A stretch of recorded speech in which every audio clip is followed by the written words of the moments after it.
Hey everyone, since the termination of my ObeLines channel, I've been uploading videos from there onto 153 News. One of which I wanted to do was my video about why I accept Genesis' account of creation over more modern science's opinions. But this did give me an opportunity to update this video because following making it, I still stand by everything I say in the video in terms of my belief of Genesis and my opinions on modern science, but I did go into some detail about how, due to the very tools we now use to measure time, they weren't even in existence in this time. It probably meant that God didn't do these things in the first, second day in 24-hour periods, but I was then reminded of a story in the second book of Kings, which teaches you never really to doubt just what God could do in a particular amount of time. We read about King of Syria, which is a country, I'm guessing, to the northwest of Israel, not far away. They collected their camps and went to besiege Samaria. Which is now more commonly known as the West Bank in Israel. Following they went to war, and a great famine arose in Samaria, to the point where an ass's head got to be worth 80 silver pieces, and a fourth of a cab measure of dove's dung was worth 5 silver pieces. Times were particularly hard as when the outbreak of war happens. It's certainly not unfamiliar that famines come about when there is war. As we hear here, things have got particularly bad. The king of Israel, we hear, was one day walking along the wall, and a woman was screaming at him. And when he finds out what's wrong, the woman tells her that she made an agreement with another woman where they were going to eat each other's children. Give your son that we may eat him today, and my own son we shall eat tomorrow. Accordingly, we boiled my son and ate him. Then I said to her on the next day, give your son that we may eat him, but she hid her son. Now this may come across as a very far-fetched biblical story that probably isn't true, but can you really tell me in the time of great famine that people wouldn't resort to cannibalism? And so as it came about, King heard the woman's words. He ripped his garments and went on to talk about Elisha, which is one of God's prophets. So may God do to me, and may add to it, if the head of Elisha the son of Shaphat continues standing upon him today. This was due to previous instructions the king of Israel took from Elisha, kind of blaming him for Syria now invading Samaria. But Elisha, when the king's men come to execute him, he says to him, listen you men to the word of Jehovah. This is what he has said. Tomorrow about this time a seah measure of fine flour will be worth a shekel, and 2 measures of barley worth a shekel in the gateway of Samaria. Now he's saying that they've gone from paying 5 silver pieces for basically bird's mess, but in just a day's time be trading barley and fine flour for a shekel, however much that is. I can't imagine it's a huge amount of money. That the adjutant upon whose hand the king was supporting himself answered the man of the true God and said, if Jehovah were making floodgates in the heaven, could this thing take place? Basically saying, even if God was pouring food out of the sky, this time tomorrow we will not be trading measures of flour and barley for shekels. Elisha answered him, here you are seeing it with your own eyes, but from it you will not eat. So later on that day there were 4 lepers outside the camp of the Syrians, starving to death, and they say to each other, look, we're just going to die here, let's go in, raid the camp, see if we can get some food, and if they kill us, then what difference does it make? We're dying anyway.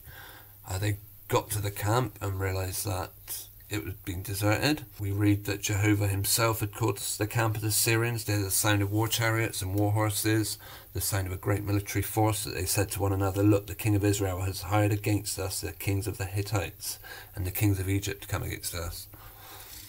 And immediately they got up and fled. Now these lepers found the deserted camp, started stealing all the gold, taking the garments and sticks, hid them, and they came back to get more, until one of them said, is it not right what we're doing? This day is a day of good news. If we're hesitating and we actually wait until the morning light, guilt must also catch up with us. Do they know if they leave it much longer, more people will starve to death?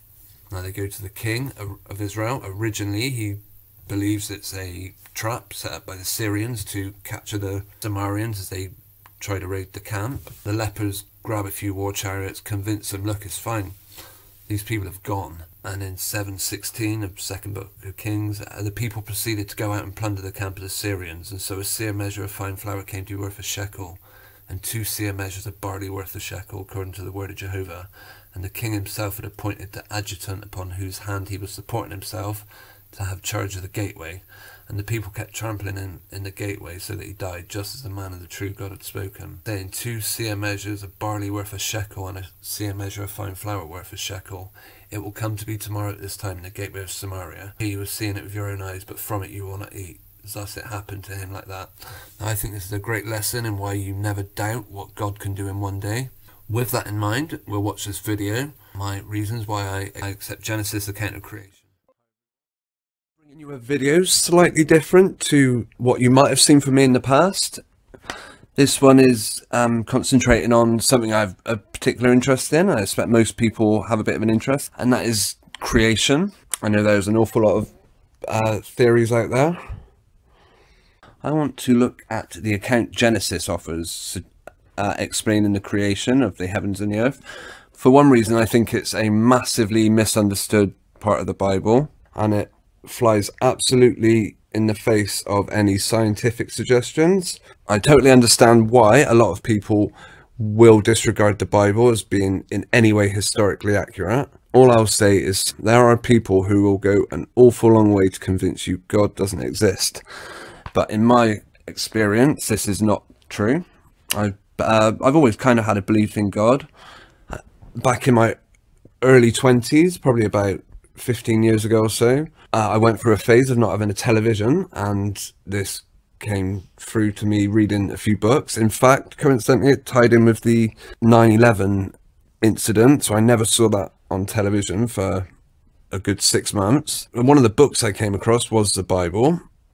I thought I'd give it a read, and now it was a New Testament, I believe, and true to say, it's not the easiest book to understand. Coincidentally, I ran into a couple of Jehovah's Witnesses who told me about the Bible study they did. I was a bit switched off when they said they were Jehovah's Witnesses, because I didn't really know much about them, but I did agree to take their Bible study. And one thing I will say about Jehovah's Witnesses, I don't agree with everything. They say that they publish literature like pamphlets which are studied by members, and I think a lot of it is probably very interesting and good information, a very good way to learn the Bible. But like I say, not everything I'm fully on board with them, but I did appreciate this Bible study that a few of the members did, and they invited me down to their kingdom halls. They use a version of the Bible called the New World Translation, which they take to be literal. Okay, like I said, I believe that Genesis is hugely misunderstood. Most people will dismiss it by saying, well, how can you believe the heavens and the earth were all created in 6 days, 6 24-hour periods, which is the literal translation? To which I say, here is where you totally misunderstand or misread Genesis. 1, in the beginning, God created the heavens and the earth. That isn't saying anything specifically about days. It just says heaven and earth was here in the beginning. It isn't until, if you read down, after the 3rd day, verse 13, and there came to be an evening, there came to be a morning, a 3rd day. So they've had evenings and mornings where the waters were separated, land was created, and these are said to be done in 3 days. Get to the 4th day, and we get to let luminaries come into the expanse of the heavens to make a division between day and night, and let them serve as signs and seasons, and they must serve as luminaries in the expanse of heavens to shine upon the earth. And it came to be so. So this is the stars on the 4th day we're at now, and God proceeded to make 2 great luminaries, the greater luminary for dominating the day and the lesser luminary for dominating the night, and also the stars, which is referring to the sun and the moon. So we have now got to day number 4, and this is something that Jehovah's Witnesses pointed out, is not referring to 24-hour periods. I mean, you've got to day number 4, sun and the moon, which suggests that these days were just periods of time, not specified as any great day. So you could almost suggest that, and this isn't something they necessarily suggest, the sun and the moon, or the sun and the lack of the sun, isn't what causes day and night. It's just something that accompanies day and night. It's the sun and the moon, is one way of how you could read Genesis, although it does state about shining on the earth. Anyway, like I say, this is something a lot of people would absolutely dismiss due to scientific discoveries we've got. In fact, if you go to answers.com and you ask the question, how was the moon created? and it will give you a few suggestions. It will say, after years of research studying gamma rays and rock samples from the Earth and Moon, it is generally accepted that the ages of the Earth and Moon are the same.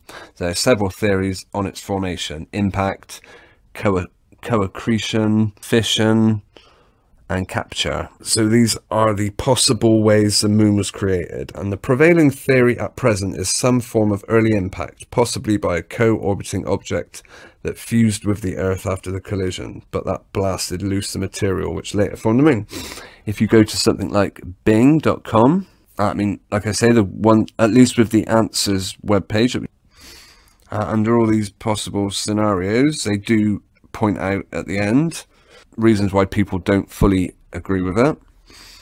If you go to Bing, however, and ask how was the created, they'll give you this answer here. The moon was formed 4.5 billion years ago, about 30 to 50 million years after the origin of the solar system, out of debris thrown into orbit by a massive collision between a smaller proto-Earth and another planetoid about the size of Mars. That's it. There's no, this is what we believe, because this comes from NASA. Now, like I said, let's go back to answers.com. After years of research studying gamma rays and rock samples from the Earth and the Moon. Right, rocks from the Moon. Let's take a look at rock samples from the Moon. Moon rock given to Holland by Neil Armstrong and Buzz Aldrin is fake. It isn't new information. They found the rock brought back from Earth is fake. But you might say, well, surely they've been testing this. This is part of science. Science does have a way of fabricating things, especially if it means things can go into museums, for example.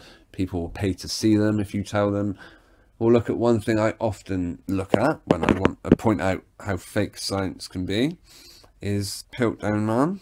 This is the skeleton of a supposed missing link between humans and apes, and it sat in museums for 30, 40, 50 years until, just like the moon rock, it was found to be fake. This skull was one of the major things that they used for pushing evolution as fact.